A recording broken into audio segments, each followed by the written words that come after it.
The story of how I killed a man in self-defense and everything went to hell. Okay, let me start by saying this is not some made-up story. It really happened to me. And no, I'm not proud of it. It was the scariest and craziest day of my life. And honestly, I'm still trying to process how things escalated so far. If someone had told me a few days ago that I'd end up knee-deep in other people's problems involving money, weapons, and dead bodies, I'd have laughed. But here I am, sitting in my kitchen, in my house. The only thing left for me to do is share this damn story with you. I'm a pretty calm guy, but what happened that rainy evening turned my whole life upside down. My name is Mark, and if someone had told me a week ago that I'd get tangled up in a killing, I'd have laughed. But here's a lesson for you. Never walk into someone else's house. Never. It started when I came home late after my shift at the auto repair shop. I always drive more carefully in the rain, so I got home later than usual. I live in a quiet suburb of Chicago. My neighbors are weird, but overall, it's a peaceful area. All I wanted that evening was a shower, some pizza, and a couple of hours playing PlayStation before bed. But when I got to my house, I immediately noticed something was off. The door was slightly ajar. My house isn't a fortress, but I always lock the door, especially in this neighborhood. That click of the lock, it's like a ritual. Seeing the door open, my heart started racing. I thought maybe I'd just forgotten to lock it. Damn it, Mark, you scatterbrained idiot, I thought. But I stepped closer, looking around cautiously. Inside, everything looked normal. No mess, no signs of a break-in, but something still felt wrong. You know that feeling when you can just sense someone is watching you? Yeah, that. I had no idea what was waiting for me. And yes, I know in horror movies people scream, "Don't go inside." But in real life, you try to convince yourself everything's fine, that it's just paranoia. I pushed the door open wider, trying not to make a sound, and stepped inside. The hallway light was on. I remember every second of that moment like I'm reliving it now. The smell of rain from outside mixed with something faint and metallic. It was weird. And then I saw the boots. They weren't mine. Black, dirty boots. Men's. At that point, I knew something was seriously wrong, but you know how your brain clings to any rational explanation? Maybe Joe, my neighbor, got the wrong house. But Joe was on a fishing trip. Maybe some delivery guy decided to wait out the rain. But why go so far inside? I took a few steps forward, still listening for any sound. You start hearing everything in moments like that. The hum of the fridge, raindrops on the gutter outside. But inside the house, it was suspiciously quiet. Then I noticed the footprints. Wet boot prints trailing across the floor, leading deeper into the house. I don't know what came over me, but I followed them. In my head, I was like, dude, are you insane? Maybe I thought it was some local kid pulling a prank. I checked the living room. Everything was in place. Kitchen, normal. The footprints led to the stairs, heading up, to my bedroom. Now I was definitely freaking out. My hand went to my pocket, my phone was there, and my first instinct was to call the cops. But then that inner voice kicked in. What are you going to tell them? Oh, officer, someone's just standing in my bedroom? Are you sure? Are you even sure they're there? I climbed the stairs quietly, trying not to make a sound. Every creak of the steps echoed in my ears like a gunshot. Halfway up, I froze. I heard it. A faint noise from upstairs, something like rustling. At that moment, I wished I'd grabbed something to defend myself. A knife from the kitchen, a baseball bat. But it was too late to go back now, and I decided to keep moving. When I reached my bedroom, I saw the door was slightly open. The light inside was off. I tried to peek in, but I couldn't see much. All I could make out was a faint silhouette near the window. A person. Someone was standing in my bedroom, and they were definitely bigger than me. My heart was pounding so hard it felt like it might explode. I couldn't look away. The person stood motionless, like they were staring out the window, or listening. Hey, I blurted out before I could stop myself. My voice was louder than I expected. The figure whipped around to face me. I couldn't see their face, but that moment, I still get chills remembering how they moved toward me, fast and confident. And that's when all hell broke loose. When the figure came at me, I didn't have time to think. All I remember was the rush of adrenaline and some primal instinct to defend myself. I backed down the stairs, but they were too fast. Something glinted in their hand, and I realized a knife. They were armed. Everything slowed down. I remember losing my balance and almost falling down the stairs, but I grabbed the railing just in time. I could hear their breathing, loud and harsh, as they got within 2 steps of me. One thought raced through my mind. Run. Run while you still can. But I didn't run. Instead, instinct took over, and I grabbed the nearest object I could find. It was a vase from the table by the stairs, a vase my ex left behind when we broke up. A symbol of my feelings, she'd said. Funny how that feeling was now my only weapon. When they got close enough, I swung the vase and smashed it against their arm, the one holding the knife. The vase shattered into pieces, but it worked. The knife slipped from their hand and clattered to the floor. I didn't wait for them to grab it. I yelled something, I honestly don't remember what, and shoved them with both hands. They stumbled but quickly regained their footing and came at me again. By this point, I'd made it to the bottom of the stairs near the kitchen, and that's when it hit me. Knives. I bolted to the drawer with the kitchen utensils and grabbed the biggest knife I could find. When I turned around, they were already in the kitchen. Their eyes, it wasn't just anger or fear. There was something off, like they were ready to die just to accomplish whatever they'd come for. They grabbed a bar stool and swung it at me. I barely dodged and the stool crashed to the floor. "Get out! I'm warning you!" I shouted, holding the knife in front of me. They didn't stop. Instead, they lunged at me. I swear, I didn't mean for it to happen. I just wanted to defend myself. But they ran straight into the knife. It happened so fast I didn't even realize what I'd done until they fell to the floor. Their face twisted in pain, and then their eyes closed. Blood started pooling on the kitchen floor, mixing with the shards of the vase. I stood there, breathing heavily, holding the knife in my hand, trying to comprehend what had just happened. And then my phone rang. I stood in the middle of the kitchen, paralyzed, when the phone's vibration yanked me out of my shock for a few seconds. I instinctively glanced at the screen. Unknown number. My brain was barely functioning, but for some strange reason, I decided to answer. "Hello?" My voice trembled, and I could hear it myself. There was silence on the other end. But not just silence. I could hear someone breathing, heavy as if they were whispering directly into the microphone. "Who is this?" I almost yelled, glancing around as if the person on the line could somehow be nearby.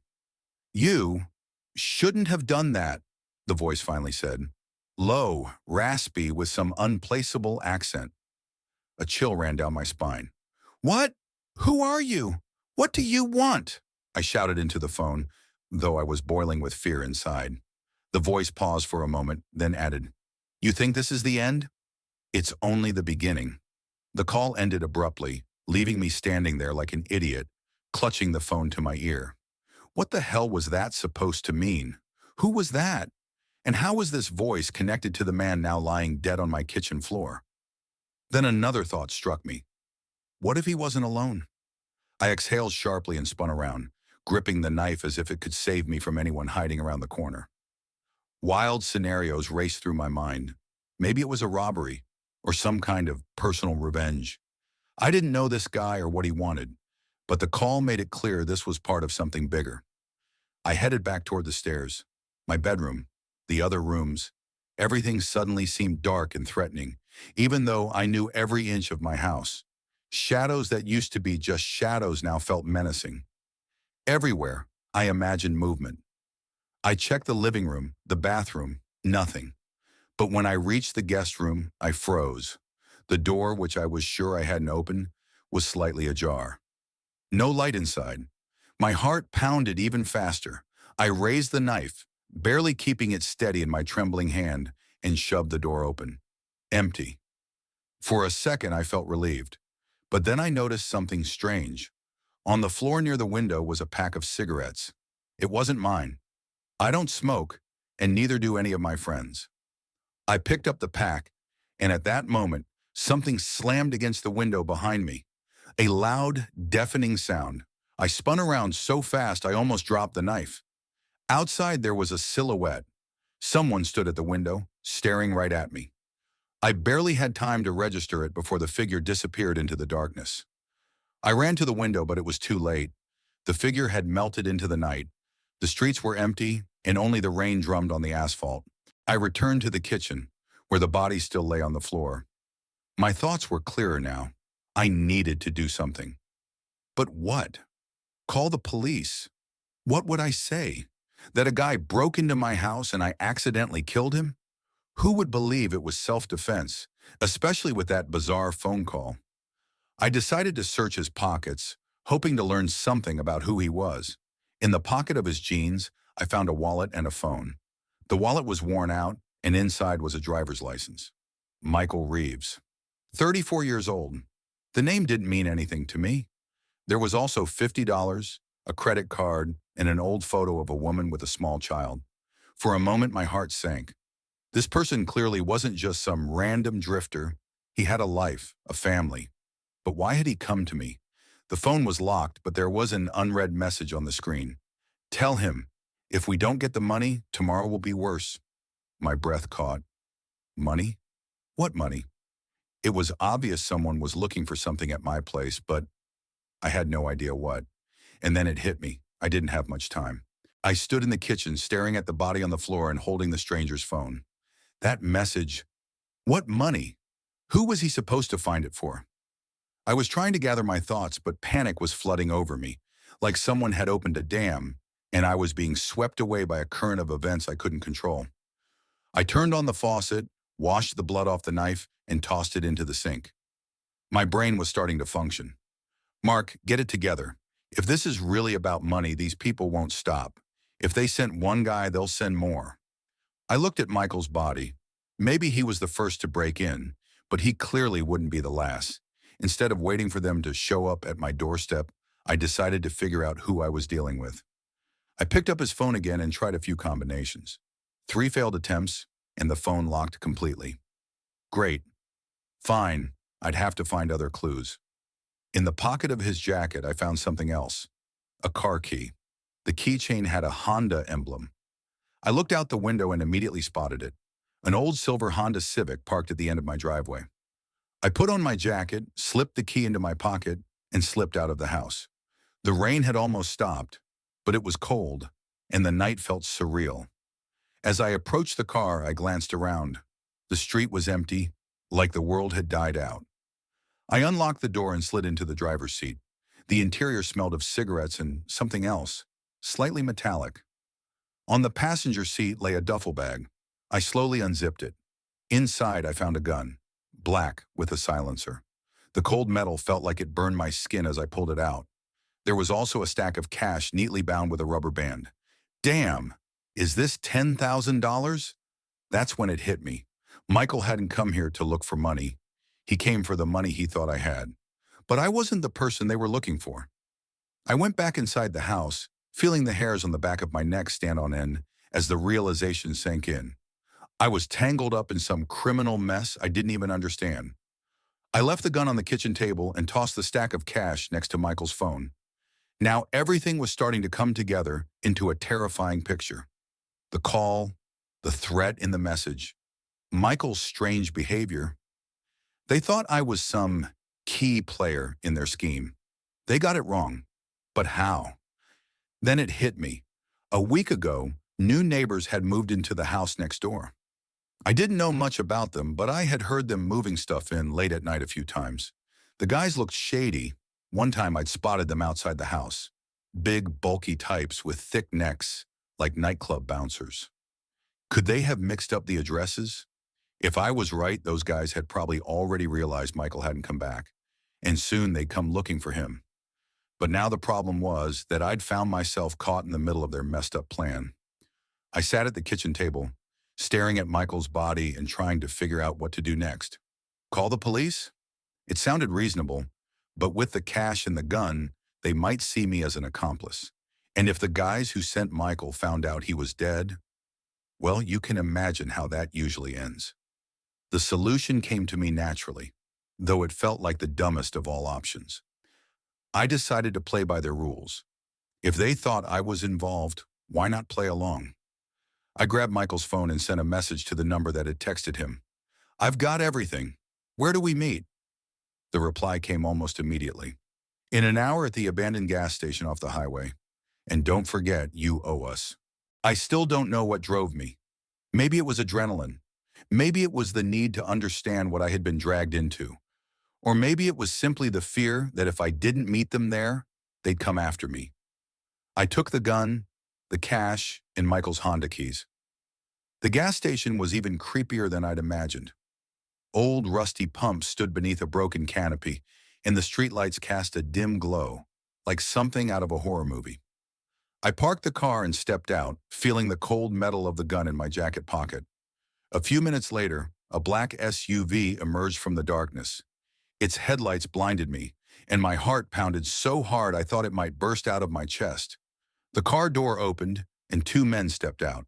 One of them, tall and bald, kept his hand in his pocket. I was almost certain he was holding a gun. "Where's Michael?" he asked, looking me up and down. "He wasn't so lucky," I said, trying to sound confident, though my voice was shaky. "And you decided to come in his place?" The second man, short and stocky, stepped closer. "Do you even know who you're playing with?" "Do you?" I snapped, pulling out the gun.